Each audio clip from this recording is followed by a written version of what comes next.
Welcome to People Skills for Leaders. Why do discussion leaders need to worry about people skills? Isn't it enough just to show up with a list of good questions? Well, you'd be surprised at how much smoother and more enjoyable your session will be if you establish early that you're the leader and if you employ some simple people skills. Isn't that being a little bossy? Oh, not at all. People in a group actually tend to relax and feel more comfortable if they know that someone is in charge and that that person cares about them. So how do I go about doing that? These people might be total strangers. Exactly. So it's important to make eye contact and welcome each person as they arrive. Be positive about the reading and make sure you ask if everyone is comfortable before you start the discussion. What if it's a Zoom meeting instead of an in-person meeting? In Zoom, everyone controls their own heating, lighting, and volume. But if you're all in the same room, then you need to make sure that the lighting level is good, and it's really important to make sure that everyone can hear. Having a hand signal that means speak up is very useful. I have a sneaky feeling that you're going to recommend that we review the rules of shared inquiry.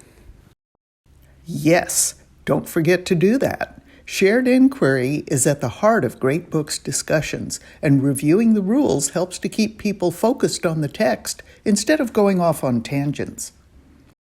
That's a lot to remember. Is that everything?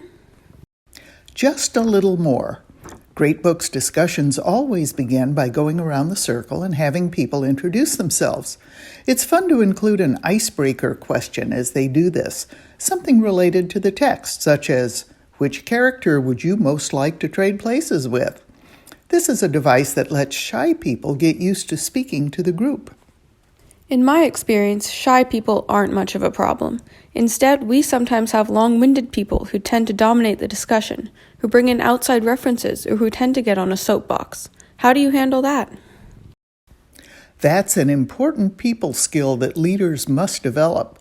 You might try some of these useful phrases. Hold that thought. Let's hear what some others think about it. Where in the text do you find support for that position?